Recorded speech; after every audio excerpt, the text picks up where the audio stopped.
Hi guys, this is Rainer1903 and I'm coming at you with another deck profile for Vanguard, and this time it's going to be for my Angel Feathers.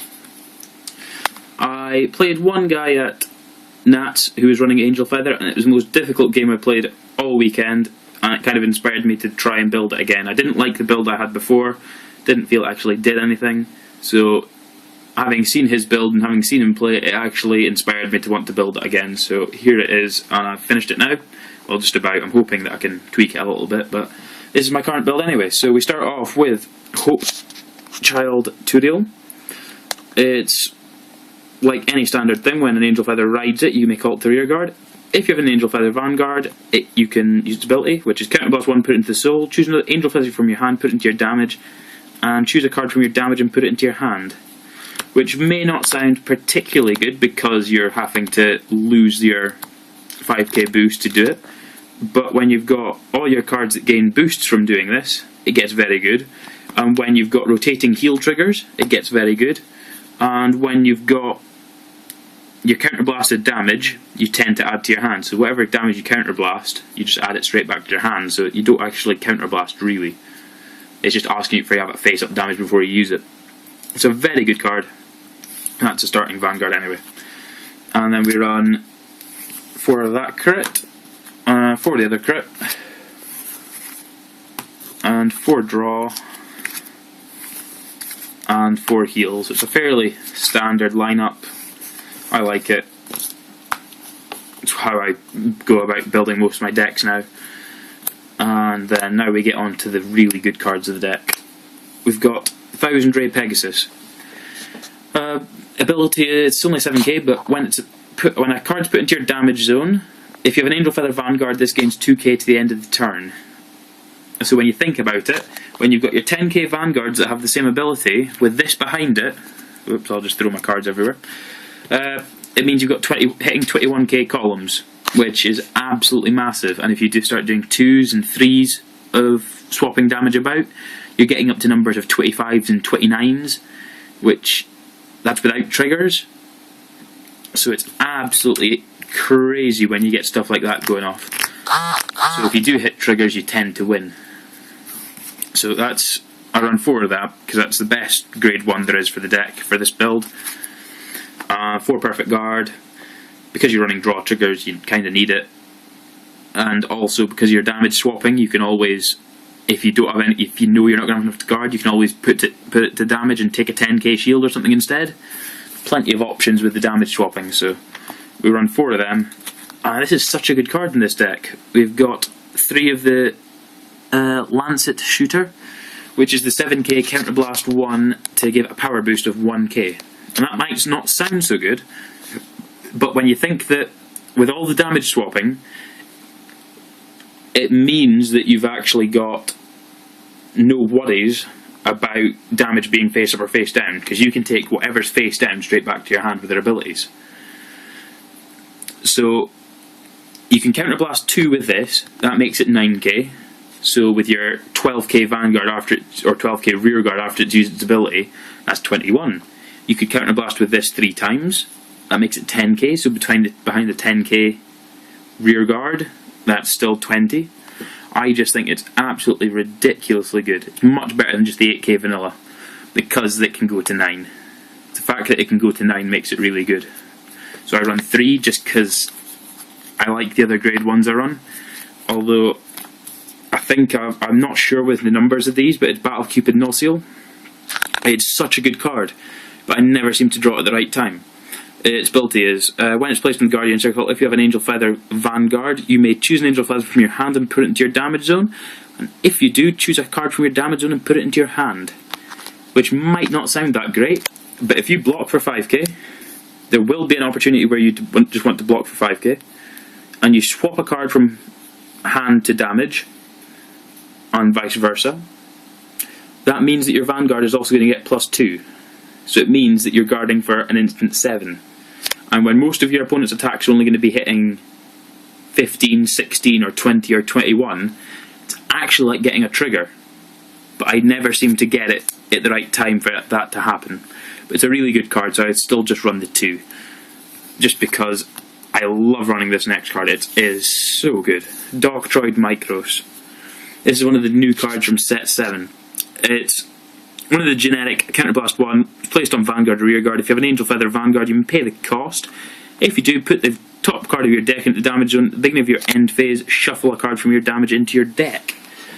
So basically, it lets you get off a limit break early, as a potential limit break early, I should say, or it can give your stuff plus 2k, which is really good. And it also means that I've done it so often that if I take an early damage and it's a trigger, I end up using this ability to put it back in the deck. So if I lose a crit early or lose a draw early, I'm not too bothered about the heal because I can call it and get it shuffled back into the deck.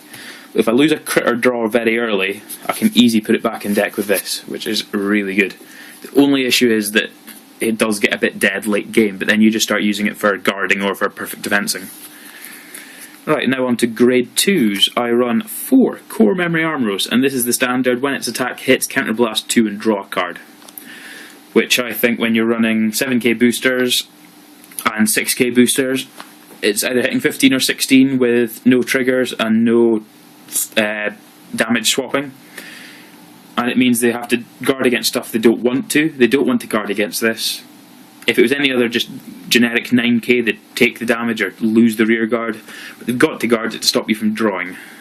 And when you've so often you can unflip damage just because of the swap. So it's really good. You can use it way more times than in any other deck for the same ability. And then this is so good. Can't believe how good this card is. Million Ray Pegasus. When a card's put into your damage zone, if you have an Angel Feather Vanguard, it gains 2k to the end of the turn.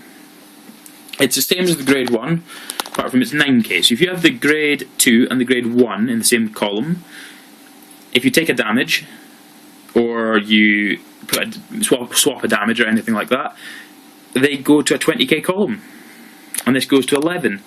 I remember one game where I had 3 in the front row of all the guys that gain attack when you take a damage, and I think I got double critted, and I managed to get 3 damage triggers checks, and they were all I think it was a 2 crit and a draw, and I managed to get all my front row up to over 21, and he couldn't do any more damage, just because I'd taken 3 damage and 3 were triggers. So I put a trigger on each one, and he couldn't hit anything. It was really amusing. And then I'm not sure about the rest of them. I don't think there's anything else that is particularly good for Angel Feathers at the moment for grade 2s. Correct me if I'm wrong. I'm welcome to criticism of this deck because I haven't been running for that long, but I don't think that there is anything else that I particularly like. This I don't like. I don't like it at all. If it was 9k it'd be fine, but it's not. It's 8k. I very rarely use this. These are the 3 that I would happily take out for something else. I'm just running this because I don't have a 3rd Love Machine Gun, but I don't like Love Machine Gun anyway, so if anyone's got any suggestions of what I can put in for the Love Machine Guns and Barbiel, feel free to comment and give me a shout, because I really don't like these at all, but I'm running them at the moment anyway. And now on to the grade 3s, and the bling starts to happen. We've got 3 SP Shamseal. That one's an SP. That one's an SP. And that one's an SP. Just in case anyone's going to have a go at me. And its ability is really good. It's Limit Break 4. When this unit attacks a Vanguard, you may choose a card from an Angel Feather from your hand, put it into your damage zone, and then swap a card. And then it's got another ability. When a card is put into your damage zone as a Vanguard, this unit gets plus 2k. So basically, as a Vanguard, with the grade 1 that I was on about earlier, it's going to be 21 with its limit break. Or if you can use a Doctroid or something along those lines, it's going to be more. It could even be 25 with 2 of these kind of abilities. So it's very, very good. Very, very powerful. And it can help you recycle triggers, get rid of dead cards in hand. I mean, once you get one of these in play, the other 2 are as good as dead. You don't want more. So you can chuck them in your damage and take triggers for guarding with, or perfect guards, or stuff you need for rear guards. It's absolutely brilliant. So we run 3 of them. I only run 3 because it's useless as a rear guard. So I run 4 of this one, which is the Phoenix Calamity Flame. It's the same as the grade 1 and the grade 2 I was on about earlier. When you take a damage, it gets +2, and it's 10k base, and this is a Vanguard or a Rearguard, so it makes it a little bit better than Shamsil for a Rearguard ability. So basically you can have this with the grade 1 Ray Pegasus, 1000 Ray Pegasus, and it's going to be hitting 21 with Shamsil's Limit Break on. Or when you start to take damage, this starts to gain attack as well, so if they decide, no, I don't want to hit the Vanguard, this is still going to have 12k if you've taken a damage already, which it can make a big difference in some matchups. So that's my build. If you can have a look. If you don't like it, you don't like it, but that's my build. I really enjoy playing it. I think it's the most skilled deck that I've got at the moment. Kagero kind of runs itself, Oracles kind of runs itself. This actually takes a lot of thought to get the right combos off, which I think is really good, because it actually makes you a better player, having to think about everything in depth more. So I really like this deck. I'm wanting to do more with it, but as I say, I'm stuck for the grade 2s at the moment. So if you've liked my video, give it a like, comment, rate, subscribe. I'll have a look at your videos if you want. Thanks for watching, and this is Rainer1903.